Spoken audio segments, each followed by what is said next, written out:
இனிமே கண்ணை மூடிட்டு கடலை எண்ணெய் வாங்கலாம். ஏன்னா மந்த்ரா கடலை எண்ணெய் இதயத்தின் தயாரிப்பு.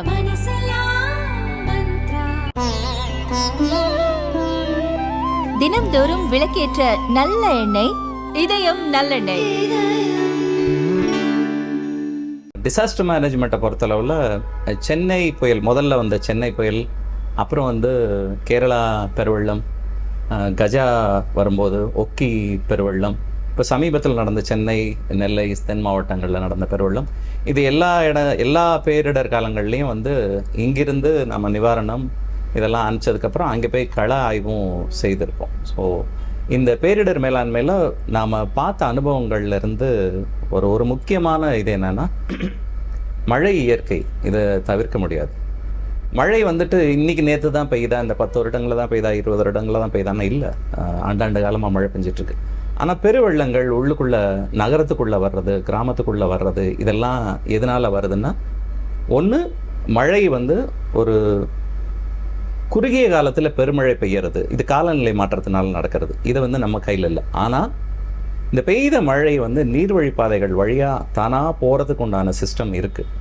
ஆனால் அந்த நீர்வழிப்பாதைகளை நாம் மறித்து, ஆக்கிரமிப்புகளாக இருக்கட்டும், நம்ம பயன்பாடுகளில் இருந்து போடுற குப்பைகளாக இருக்கட்டும், அதனால் நீர்வழிப்பாதைகள் மறிக்கப்படுறதுனால வந்த பேரபாயங்கள் தான் நகரங்களுக்கும் கிராமங்களுக்கும் வந்திருக்கிறதா நாம் அடிப்படையில் பார்க்குறோம். பூகோள ரீதியான ஒரு அமைப்பை பார்க்கணும்னா, எந்த சிட்டியும் சிட்டி டெவலப் பண்ணுறதுக்கு முன்னாடி என்ன பண்ணுவாங்கன்னா, அங்கே இருக்கிற பாப்புலேஷன், அப்புறம் அந்த பூகோள அமைப்பு, கிராவிட்டி எப்படி இருக்குது, எந்த புறமா சரிந்திருக்கு, அப்புறமா அங்கே உள்ள மழை அளவு, இதெல்லாம் வச்சுட்டு நீர் வழிப்பாதைகளும் சாலை வழிப்பாதைகளும் முதல்ல இன்ஃப்ராஸ்ட்ரக்சர் அமைப்புங்கிறது இதுதான் ஃபஸ்ட்டு ஏற்படுத்துவாங்க. இன்றைக்கி இந்த சாலை வழிப்பாதைகளுக்கு நாம் கொடுக்குற முக்கியத்துவம் நீர் வழிப்பாதைகளுக்கு நாம் கொடுக்கறதில்ல. இதை சாலைகளின் தேவைகளை நம்ம உணர்ந்து அதை ரிஃபைன் பண்ணிகிட்டே இருக்கோம், அகலப்படுத்துகிறோம், சாலைகளை செப்பனிட்டுட்டே இருக்கோம். ஆனால் நீர் வழிப்பாதைகளை தொடர்ந்து துஷ்பிரயோகம் பண்ணிகிட்ருக்கோம். சாலைகளை பயன்படுத்துகிறோம், இங்கே துஷ்பிரயோகம் பண்ணிகிட்ருக்கோம். அது எப்படின்னா, ஒரு இன்ஃப்ராஸ்ட்ரக்சர் எல்லா ஊர்லேயும் எப்படி இருக்குன்னா, ஸ்ட்ராங் வாட்டர் ட்ரெயின், மழை நீர் வடிகால் அப்படிங்கிறது இருக்கும். இது சிட்டி டிசைன் பண்ணும்போதே பண்ணியிருப்பாங்க. ஒரு மழை எவ்வளோ, ஆவரேஜ் ரெயின்ஃபால் எவ்வளோ இருக்கும், மக்கள் பயன்படுற தண்ணீர் தேவைகள் எவ்வளோ இருக்கும், இதெல்லாம் எப்படின்னா, அந்த மழை நீர் எல்லா இடங்கள்லேருந்து பெய்கிற மழைகள் சேகரமாகி அந்த மழை நீர் வடிகால் வழியாக போய் சேனலைஸ் ஆகி பக்கத்தில் இருக்க நீர்நிலைகளுக்கு போகும். அந்த நீர்நிலைங்கிறது ஒரு குளமாக இருக்கட்டும், குட்டையாக இருக்கட்டும், கண்மாயாக இருக்கட்டும், ஆறாக இருக்கட்டும், ஆறு வழிப்பாதையாக மூலம் கடலுக்காகவும் இருக்கட்டும். இது சேனலைஸ் பண்ணி சிஸ்டமேட்டிக்காக வச்சுருக்க சிஸ்டம் இந்த ஸ்ட்ராங் வாட்டர் ட்ரெயின்ங்கிறது. ஆமாம், நாம் இதை என்ன சொல்கிறோம்னா டிச்சு அப்படின்னு சொல்கிறோம். இதை சாக்கடையாக பயன்படுத்துகிறோம். நம்ம மழைநீர் வடிகால் இருக்கும். ஆனால் மழைநீர் வடிகாலில் நமக்கு தமிழகத்தை பொறுத்தவரையில் 2 காலநிலை தான், வடகிழக்கு பருவமழை, தென்மேற்கு பருவமழை. எல்லா காலங்கள்லையும் பெய்கிற மாதிரியான அமைப்பு கிடையாது. நமக்கு வருடம் பூரா மழை பெய்கிறது அமைப்பு கிடையாது. ஆனால் மழை நீர் வடிகாலில் என்ன பண்ணுறாங்கன்னா, அந்த வடிகால் இருக்குங்கிற ஒரே காரணத்துக்காக நம்ம வீட்டில் பயன்படுத்தின தண்ணீர் எல்லாம் எல்லா இடத்துலையும் நீங்கள் பார்த்தீங்கன்னா பெரிய பெரிய பைப்லைன் போட்டு சாக்கடை தண்ணியை கொண்டு அந்த மழை நீர் வடிகாலில் சேர்த்துடுறோம். அப்போ என்ன ஆகுது, நீங்கள் ஒரு மழைநீர் வடிகாலுக்கு வச்சுருந்த ஒரு சிஸ்டத்தை அப்படியே மாற்றி சிஸ்டமேட்டிக்காக ஒரு இடத்துல கொண்டு சேனலைஸ் பண்ணி அழகாக நீர்நிலைகளில் கொண்டு போய் விட்டுறோம். இதில் 2 பிரச்சனை. இது சாக்கடை தண்ணீராக இருக்கிற வரைக்கும் மட்டும் போகிறது ஒரு பிரச்சனை. இது நன்னீரோட கலக்கும் பொழுது இருக்கிற பேரபாயங்கள் நம்ம பார்த்துட்டே இருக்கோம். நமக்கு டெங்குவாக இருக்கட்டும், மலேரியா இருக்கட்டும், இது இந்த நீர் சார்ந்த நோய்கள்ங்கிறது இன்க்ரீஸ் ஆகிட்டே இருக்கு. இது தாண்டி இது இதில் ஒரு பெரிய பிரச்சனை திரவ கழிவுகள் 2 கட்டுறோம். இதுக்கு நம்ம சிஸ்டமேட்டிக்காக பிளாஸ்டிக் வேஸ்ட்டை கொண்டு அங்கே போடுறோம். வீட்டுக்கு நமக்கு எதெல்லாம் தேவையில்லையோ அதெல்லாம் கொண்டு வாட்டர் பாடியில் போடுறோம். இது பிளாக் ஆகும்போது என்ன ஆகும்னா, தண்ணீர் நீர் வழிப்பாதைங்கிறது நம்ம வார்த்தை மாதிரி வலியையும் கொடுக்கும், வழியையும் கொடுக்கும். அதற்கான பாதையை நீங்கள் விட்டுட்டிங்கன்னா அது வழி. நீங்கள் அதோட பாதையில் குறுக்கிடும்போது உங்களுக்கு வலி. இதை நாம் புரிஞ்சுக்கணும். அந்த நீர்வழி பாதைகளில், குறுகிய நீர்வழி பாதைகளில் பிளாஸ்டிக் வேஸ்ட் எல்லாத்தையும் நம்ம கொண்டு போய் டம்ப் பண்ணும்போது தண்ணி அங்கேருந்து போக வழி இல்லாமல் தடுக்கும். ஃபஸ்ட்டு தடுப்பு ஏற்படுத்தின என்ன ஆகும், இது இப்படி வெளியில் தான் வழிஞ்சு போகும். அப்போ வழிஞ்சு போகிற எல்லாமே தாழ்வான பகுதிகளில் போக ஆரம்பித்தோம். அப்போ நீங்கள் ஒவ்வொரு மழையும் சின்ன மழை பெய்யும் போது நீங்கள் பார்த்துருப்பீங்க செல்வபுரம் எல்ஐசி காலனிக்குள்ளே தண்ணி போச்சுங்கிறது வந்து நம்ம தொடர்ச்சியை கேட்டுகிட்டே இருக்கு. இந்த நீர்வழி பாதைகளில் அடைப்பு இருக்குது, நீர்வழி பாதை குறுகிடுச்சு. மழையின் அளவுக்கு தெரியும், மழையின் அளவுக்கு தகுந்த மாதிரி அந்த அகலமான நீர்வழி பாதைகளில் வந்து நாம் என்ன பண்ணிட்டோம், சாக்கடையை கலந்து சாலிட் வேஸ்ட்டை கலந்து குறுகி போய் அதோட பாதையை வந்து சிதிலமடை வச்சுட்டோம். அப்போ அங்கேருந்து பெருமழை பெய்யும் பொழுது, பருவகாலங்களில் மழை பெய்யும் பொழுது அது போகிறதுக்கு இடம் இல்லாமல் வழிஞ்சு போய் தாழ்வான பகுதிகளில் தான் போகும். நீங்கள் திரும்பவும் சொல்கிறேன், நீர்வழி பாதைகள் நம்ம வார்த்தையை போன்றது, வழியும் கொடுக்கும் வழியும் கொடுக்கும். நமக்கு வழி வேண்டுமா வழி வேண்டுமா அப்படிங்கிறத நாம் தான் டிசைட் பண்ணணும். ஒவ்வொரு பெருவெள்ளத்தின் பொழுதும் நீங்கள் நாள் போய் பார்க்கும் பொழுது நம்ம பார்க்குறதுல வந்து பெருவாரியான இது மழை வெள்ளம் ஆரம்பித்ததுலேருந்து ஒரு 3 to 4 மணி நேரம் அந்த தண்ணி பூரா சாக்கடை தண்ணி, கருப்பான தண்ணி தான் போயிட்டே இருக்கும். ஸோ இந்த மழைநீர் வடிகாலில் இருக்கிற சாக்கடையோட பேரபாயம் இது வந்து மழை நீர் பெய்யும் பொழுது இது உங்களுடைய ஸ்டாம் வாட்டர் ட்ரெயினுக்குள்ளே மட்டும் இல்லை, வாட்டர் பாடிக்குள்ளே மட்டும் இல்லை, நமக்கு போகிற நன்னீர் குழாய்களுக்குள்ளே அந்த நீர்வழி பாதைகளுக்குள்ளேயும் உள்ளே போயுதுங்கிற ஒரு பேரபாயம் ஒன்று இருக்குது. இது வந்து இந்த நாளில் ஒரு 5 to 6 மணி நேரம் நாங்கள் இந்த தண்ணீரை பார்த்துருக்கோம். இது எல்லா இடத்துலையும் இது சாக்கடை தண்ணீர் இருக்கும். அப்போது கழிவு நீர் கலக்கிறது அப்படிங்கிறது வந்து நம்ம கண்கூடாக பார்த்துட்டே தான் இருக்கும். அதே மாதிரி மழை வடிந்த பிறகு அதில் தேங்கி இருக்கிற குப்பைகள்லாம் plastic waste, bottles, plastic covers, குப்பைகள் எல்லாம் சேர்ந்து இருக்கும். இதோட சேர்ந்து அந்த மழை காலங்களில் அடைப்புகளில் ஆங்காங்கே இருக்கிற அந்த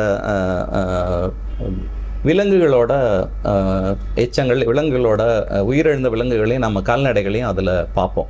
ஸோ இது வந்து நம்ம இந்த நீர்வழி பாதைகளில் எந்த நீரை விடுறோங்கிறது ரொம்ப ரொம்ப இம்பார்ட்டண்ட். பொதுவாக வந்து சிட்டியில் வந்து ட்ரெயினை பொறுத்தவரையில் 2 ட்ரெயின் இருக்குது. ஒன்று வந்து ஓப்பன் ட்ரெயின், இன்னொன்று வந்து யூஜிடி அண்டர் கிரவுண்டு ட்ரெயின்னு சொல்லுவோம். பொதுவாக நகர்ப்புறங்களில் UGD under ground sewage system அப்படின்னு இருக்குது. இது வந்து நம்ம குழாய்கள் மூலமாக வீட்டில் இருக்கிற கழிவு நீர்கள் எல்லாத்தையும் சேனலைஸ் பண்ணி கொண்டு போய் ஒரு சுத்திகரிப்பு செஞ்சு அதை வந்து நன்னீராக்கி பண்ணுறது, அதை வந்து பயன்பாட்டை கொண்டு வரதுங்கிற ஒரு சிஸ்டம் இருக்குது. இது வந்து அண்டர் கிரவுண்டு, கண்ணுக்கு தெரியாத போக வேண்டிய நீர். இது ஒரு சிஸ்டம் வந்து பெருமாறி நகர்ப்புறங்களில் இருக்குது. ஆனால் இதை வந்து நாம் ஸ்பாயில் பண்ணுறது மனிதர்கள் தான். நம்ம வீட்டு சிவேஜை அண்டர் கிரவுண்டு கூட கலக்கிறத தாண்டி நம்மளோட சிஸ்டம் எல்லாமே இந்த ஓப்பன் ட்ரைனேஜ்குள்ளே விட்டுட்ருக்கோம். இது ஒரு பெரிய அபாயம். இதில் வந்து நான் திரும்ப சொல்கிறது, திட திரவம் ரெண்டுமே பிரச்சனை இருக்குது. சாலிட் வேஸ்ட் மேனேஜ்மெண்ட் அப்படிங்கிற வார்த்தை இன்றைக்கி தான் ஆரம்பிச்சிருக்கு. ஆக்சுவலாக நம்ம வந்து இப்போ வீடுகள் வரைக்கும் பண்ணுறோம், ஆனால் லிக்விட் வேஸ்ட் மேனேஜ்மெண்ட்டுங்கிற சிஸ்டத்துக்குள்ளே நாம் போகவே இல்லை, இன்னும் பெரிய லெவலில் போகலை. இது வந்து தனித்தனியாகவும் பிரித்து பார்க்க வேண்டிய விஷயம் கிடையாது. இது அரசாங்கத்துக்கு வந்து ஒரு ஹோலிஸ்டிக் அப்ரோச் இருக்கணும்.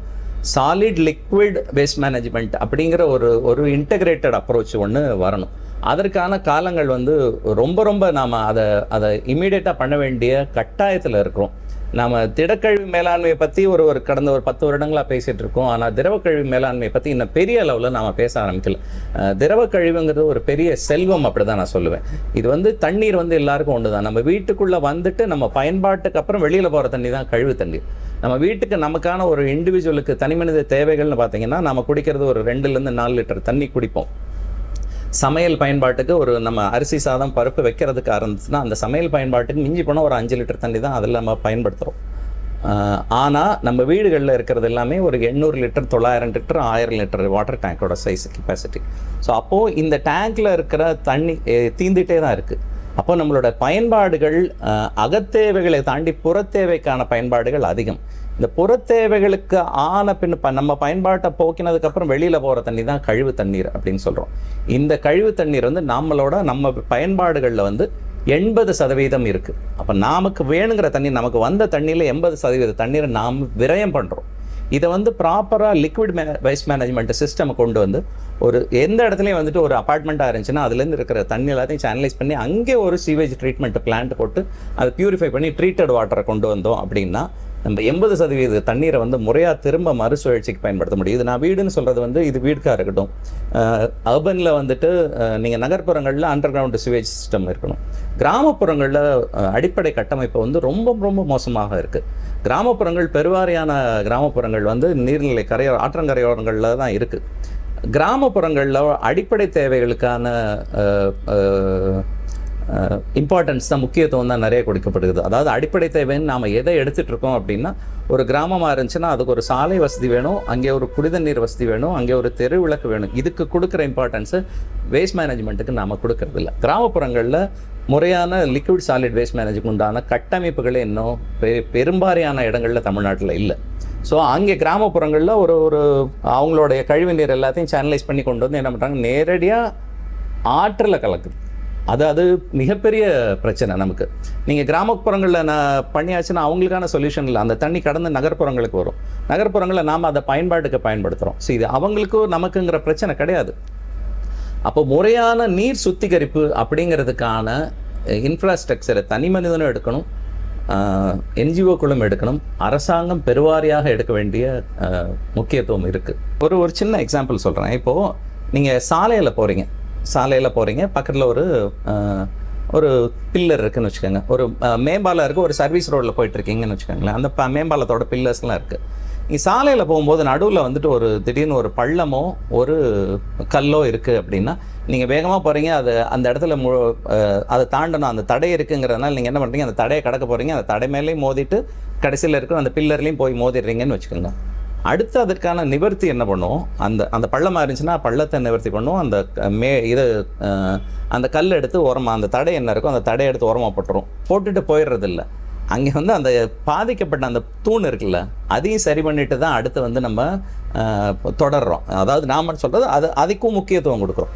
ஆனால் நீர்வழி பாதைகளில் இருக்கிற தடைகள் இருக்குல்ல, வழி பாதைகளில் இருக்கிற ஒரு பிளாஸ்டிக் வேஸ்ட் சேர்ந்து சோக்காயிடுச்சு அப்படின்னா, சோக்கானது மழை வரும்போது தண்ணி வரும் வேகமாக. அப்போ என்ன பண்ணுறோம், 4-5 பொக்லைனை வச்சுட்டு அதை எடுத்து அதுக்கு மேலே அந்த கரையிலே போட்டுடுறோம். அன்னைக்கு தண்ணி வெளியில் போனால் போதும்னு பிரச்சனை நம்ம அப்படி தான் பார்க்குறோம். அந்த நீர்வழி பாதை எவ்வளோ அகலமாக இருந்தது, அது எவ்வளோ ஆழமாக இருந்துச்சு, அதில் அதை நாம் நிவர்த்தி பண்ணோம். அது ஒரிஜினல் ஸ்டேஜில் இருந்த ஸ்டேட்டை நாம் ரிவைவ் பண்ணணுங்கிற ஒரு கண்ணோட்டம் நம்மள்கிட்ட இல்லை. அன்றைக்கி பிரச்சனை, இன்றைக்கி இந்த பிளாஸ்டிக் வேஸ்ட்னால இருக்குது, இதை பொக்லைன் எடுத்து போட்டுருவோம், இல்லை ஒரு 2 மண்வெட்டி எடுத்து போட்டுருவோம், இன்றைக்கி இந்த தண்ணி போச்சுன்னா நாளைக்கு எனக்கு பிரச்சனை இல்லை அப்படிங்கிறது. இது இந்த பிரச்சனை தீர போகிறது இல்லை. காலநிலை மாற்றங்களில் காலம் வேகமாக மாறிட்டு இருக்கு. நீங்கள் தமிழ்நாட்டை பொறுத்தவரையில் கிட்டத்தட்ட போன வாரம் எல்லா நாளிதழ்களையும் நீங்கள் பார்த்துருக்கலாம், இந்த மேட்டூர் டேமில் தண்ணி வறண்டு கீழே இருக்கிற ஒரு நந்தி சிலை தெரிஞ்சு, இந்த இடத்துல ஒரு நீர் ஃபுல்லாக வற்றி அதுக்கு அடியில் இருந்த ஒரு கோவிலோட கலசம் தெரிஞ்சு, கோபுரம் தெரிஞ்சு, அந்த இடிஞ்ச கோவில் தெரிஞ்சு அப்படின்னு சொல்கிறோம். ஒரே வாரம் அமனலிங்கேஸ்வரர் கோவிலில் மேலே தண்ணி ஃபுல்லாக வழிஞ்சு ஓடுது, தண்ணி பெருக்கெடுத்து ஓடுது, கோவிலுக்கு கீழே முழுகிடுச்சு அப்படின்றோம். இது ஒரு வாரத்தில். இந்த காலநிலை மாற்றம் இன்னைக்கு மாறிக்கிட்டே தான் இருக்கும். இன்றைக்கி நீங்கள் டெம்பரவரியாக இன்றைக்கி இருக்கிற அந்த பாதையில் இருக்கிற அந்த பிளாஸ்டிக் வேஸ்ட்டை எடுத்து போட்டுடலாம் அப்படின்னா அடுத்த பிரச்சனை உங்களுக்கு அடுத்த வாரத்திலே கூட வர்றதுக்கான வாய்ப்புகள் இருக்குது. ஸோ இதை ஒரு தொலைநோக்கு பார்வையோடு பார்க்கணும். இந்த காலநிலை மாற்றங்களையும் நாம் இந்த இன்ஃப்ராஸ்ட்ரக்சர் முன்னாடி இருந்த லெவலையும் நாம் பொருத்தி பார்க்கணும். அந்த நீர்வழி பாதைகள் எவ்வளோ அகலமாக இருந்தது, அதில் என்ன தண்ணீர் போயிட்டு இருந்தது, இப்போ அதை ப்ரொடெக்ட் பண்ணணும்னா என்ன பண்ணணும், நாம் பெருசாக புதுசாலாம் க்ரியேட் பண்ண வேண்டிய அவசியம் இல்லை. நாம் முதல்ல பழைய நிலையை மீட்டெடுக்கணும். அதுக்கப்புறம் இன்றைக்கி கால தேசங்களுக்கு தகுந்த மாதிரி, இன்றைக்கி கால சூழலுக்கு தகுந்த மாதிரி என்னென்ன அகலப்படுத்தணுமா ஆழப்படுத்தணுமா, புதுசாக நீர்வழி பாதைகளை க்ரியேட் பண்ணணுமா, என்ன லிக்விட் வேஸ்ட் மேனேஜ்மெண்ட்டுக்கு என்னென்ன இனிஷியேட்டிவ்ஸ் எடுக்கணும், இது மாதிரி ஒரு இன்டகிரேட்டட் எஃபர்ட்டு தொலைநோக்கு பார்வையோடு எடுக்க வேண்டிய மிகப்பெரிய இக்கட்டான சூழலில் நாம் இருக்கோம். ஒன்று நான் சொன்ன மாதிரி இது கழிவு நீர் அப்படிங்கிறது மிகப்பெரிய செல்வம். It's a wealth, it is not a waste சொல்லலாம். இது லிக்விட் வேஸ்ட் மேனேஜ்மெண்ட்டுக்கு ஒரு இன்டகிரேட்டட் சிஸ்டம் இருக்கணும். நகர்ப்புறமாக எல்லாமே யூஜிடியில் கனெக்ட் பண்ணி ஒரு ட்ரீட்மெண்ட் பிளான்ட் ப்ராப்பராக போட்டு அதை மெயின்டைன் பண்ணி ட்ரீட்டட் வாட்டரை கொண்டு நாம் திரும்ப மறுசுழற்சிக்கு பயன்படும்.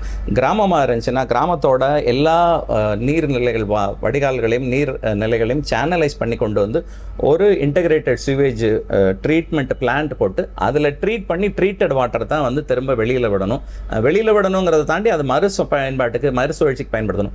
இது எந்த தனிநபரமோ எந்த தன்னார்வ அமைப்புகளும் பண்ணக்கூடிய விஷயம். இது அரசாங்கம் மட்டுமே தான் பண்ண முடியும். அரசாங்கம் இந்த முயற்சிகளை தொலைநோக்கு பார்வையோடு எடுக்கணும். இல்லைன்னா நீர்வழி பாதைகள் கழிவு நீர்னால் வர்ற நோய்கள் நமக்கு அந்த கடும் அபாயங்கள் நமக்கு இருந்துகிட்டே இருக்குது. கோயம்புத்தூரில் அடிக்கடி டெங்கு காய்ச்சல் வருது, சிக்கன் குனியா வந்துட்டுருக்கு. ஸோ இது ஒரு புறம் நமக்கு நம்மளுடைய இந்த கழிவுநீர்னால் வர்ற நோய்கள் சார்ந்த ஒரு புறம். அப்புறம் இந்த கழிவுநீர் தேங்கி இருக்கிறதுனால வெள்ளம் வரும்போது வடிஞ்சு தாழ்வான பகுதிகளுக்குள்ளே போய் அவங்களுக்கு உயிர்களுக்கும் உடைமைகளுக்கும் இருக்கிற அபாயம் ஒன்று இருக்குது. ஸோ அப்புறம் இதை தாண்டி நான் தமிழ்நாட்டை தாண்டி கோயம்புத்தூர் அப்படின்னு சொல்ல போனால் கோயம்புத்தூரோட பூகோள அமைப்பு வந்து ரொம்ப ரொம்ப வினோதமானது. நாம் வந்து மழை மறைவு பிரதேசத்தில் தான் இருக்கோம். வெஸ்டர்ன் காட்ஸோட டெயிலில் ஹார்ஷோவில் இருக்கோம். மழை பொழிவே நமக்கு கம்மி. இது வந்து நொய்யல் வந்து காட்டாறு அப்படின்னு சொல்லலாம். நீங்கள் ஒரு 3 விஷயத்தை சேர்த்து பொருத்தி பார்க்கணும். காட்டாறு, நொய்யல் வந்து காட்டாறு. இது வேகமாக வரும். மழை எப்போவாது தான் பெய்கிற மழை படுவேகமாக வரும். நீங்கள் நீர்வழி பாதைகளில் அடைப்புகள் இருந்தால் தகர்த்து எறிஞ்சு எல்லா பக்கமும் தாழ்வான பகுதிகளுக்கு தண்ணீர் போகிறத தவிர்க்கவே முடியாது. இந்த மழை மறைவு பிரதேசத்தில் இருக்கிற நாம் தண்ணீரை வந்து ப்ராப்பராக இந்த வாட்டர்வேஸை க்ளீன் பண்ணி அங்கங்கே இருக்கிற குளங்களில் சேர்த்து வைக்கலைன்னா தண்ணீர் கிரவுண்ட் வாட்டரும் நமக்கு வந்து இருக்க போகிறது கிடையாது. ஸோ இது நாம் இருக்கிறது வந்து நான் சொல்கிறது கோவைன்னு ஸ்பெசிஃபிக்காக சொல்கிறேன். இந்த மாதிரி பல பகுதிகள் தமிழ்நாட்டில் இருக்குது. நான் மழை பிரதேசங்கிறதுனால இப்படி சொல்கிறேன். ஆனால் எல்லா இடங்களையுமே வந்து தமிழ்நாடு வந்து சிறப்புஞ்சி மாதிரி எப்பவும் மழை பெய்கிற மாதிரியான அமைப்பு கிடையாது. 2 பருவமழை இருக்குது. அந்த 2 பருவமழையை காப்பாற்றிக்கணும்னா நீர்வழி பாதைகள் முக்கியம். நீர்வழி பாதைகளில் கழிவு நீர் கலக்கக்கூடாது. கழிவு நீரை வந்து தூய்மைப்படுத்தி சுத்திகரித்து அதை மறுபயன்பாட்டுக்கு கொண்டு வரணும். மழை பொழிவை அப்போ தான் நம்ம பயன்படுத்திக்க முடியும். இந்த மாதிரி அபாயகரமான சூழல் இருக்குது சார். அபாயகரமான சூழல் அப்படின்னா ஒரு சின்ன எக்ஸாம்பிள் சொல்கிறேன். நீங்கள் ஒரு டேங்க், ஒரு சின்ன ஒரு டேங்க்குள்ளே, ஒரு கண்ணாடி தொட்டிக்குள்ளே மண், கூழாங்கற்கள், கழிவு நீர் இதெல்லாம் நீர் வச்சுக்கோங்களேன். இப்படி ஒரு டேங்க் இருக்குது இந்த சிஸ்டத்துக்குள்ளே. இந்த சிஸ்டத்துலேருந்து மேலேருந்து தண்ணி வந்துகிட்டே இருக்குன்னு வச்சுக்கோங்களேன். இதை ப்யூரிஃபை பண்ணிகிட்டு இருக்க மாதிரி ஒரு சிஸ்டம் நீங்கள் அசியூம் பண்ணிக்கோங்க. ஒரு டேங்க், அதுக்குள்ளே கூழாங்கல்ல மண் இருக்குது. இதில் தண்ணி வர்ற அளவுக்கு தான் இந்த டேங்க். இதில் சீவேஜ் வாட்டரும் சேர்ந்து வருதுன்னு வச்சுக்கோங்களேன். இதில் இந்த தண்ணீரை வந்து நீங்கள் மறுபுறமாக இது excess water, sewage water discharge பண்ணணும் அப்படின்னு சொல்லிட்டு நீங்கள் கீழேருந்து நீங்கள் பிடுங்கி விட்டுறீங்கன்னு வச்சுக்கோங்களேன்.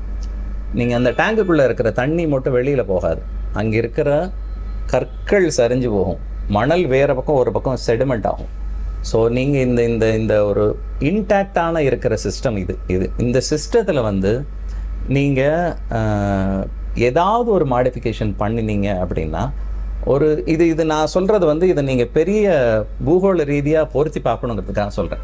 நீங்கள் இந்த நில அமைப்புகளில் தண்ணீர் போகிற இந்த நில அமைப்புகளில் நீங்கள் சாக்கடை நீரையும் கழிவு நீரையும் கொண்டு வந்து பிளாக் பண்ணி இந்த சிஸ்டத்தை வந்து வேறு பக்கம் கொண்டு போகிற மாதிரி எக்ஸஸ் வாட்டரை வேறு பக்கம் கொண்டு போனீங்கன்னு வச்சுக்கோங்களேன். இந்த செட்டப்பை நீங்கள் டிஸ்டர்ப் பண்ணுறீங்கன்னா அங்கே இருக்கிற கூழாங்கற்கள் சரிஞ்சு எப்படி இந்த பக்கம் விழுதோ இதே நிலைமை தான் நீங்கள் பெரிய அளவில் பூகோள் ரீதியாக இந்த கோயம்புத்தூர் ரீஜனில் நீங்கள் இந்த தண்ணீரை வந்து நீங்கள் ப்ராப்பராக சேனலைஸ் பண்ணி கொண்டு போகல, வேறு பாதைக்கு போச்சுன்னா நிலநடுக்கம் வரும், நிலச்சரிவு ஏற்படும். நிலநடுக்க அபாயத்தில் நாம் இந்த சூழலில் இருக்கோம். இந்த தண்ணீரை வந்து எப்படி பயன்படுத்தணும், முறையாக வந்து சேனலைஸ் பண்ணி மேனேஜ் பண்ணணும் அப்படிங்கிறத வந்து நம்ம எல்லாருமா சேர்ந்து சிந்திக்க வேண்டிய கட்டாயத்தில் இருக்கோம். இந்த தண்ணீர், நன்னீர், கழிவு நீர் இதெல்லாம் வந்து நாம் முறையாக மேனேஜ் பண்ணணும். அப்போ தான் வந்து குடிக்கிற தண்ணீர் வேறு, விவசாயத்துக்கு பயன்படுத்துகிற நன்னீர் வேறு, கழிவு நீர் வேறு. அப்போது நாம் என்னென்னா சாலிட் வேஸ்ட் மேனேஜ்மெண்ட்டுங்கிற கட்டத்தை தாண்டி சாலிட் அண்ட் லிக்விட் மேனேஜ்மெண்ட் அப்படிங்கிற சிஸ்டத்துக்குள்ளே நாம் எல்லாருமே நம்ம மைண்ட் செட்டை ப்ரிப்பேர் ஆகணும். அதுக்கு அரசாங்கங்கள், தன்னார்வ அமைப்புகள் எல்லாருமா சேர்ந்து சிந்திக்க வேண்டிய காலகட்டத்தில் இருக்கும். இப்போ இந்த நீர்நிலைகளில் இருக்கிற திடக்கழிவும் திரவ கழிவும் இருக்கிறதுனால இதில் பெரிய பெரிய பிரச்சனைகள் வருது. நாங்கள் கண்கூடாக பார்க்குறோம். ஒவ்வொரு மழையும் போதும் வந்துட்டு இந்த கழிவு நீர் வந்து நன்னீரோட கலக்கும் பொழுது அங்கே இருக்கிற உயிரினங்களுக்கான ஆபத்து, இந்த பயோடைவர்சிட்டி சைக்கிள் ஃபுல்லாக அஃபெக்ட் ஆகுது. வாய் பேசா ஜீவன்களுக்கான உயிர்களுக்கு வந்து ஒரு பெரிய கேள்விக்குறியாக்குது இந்த கழிவு நீர்.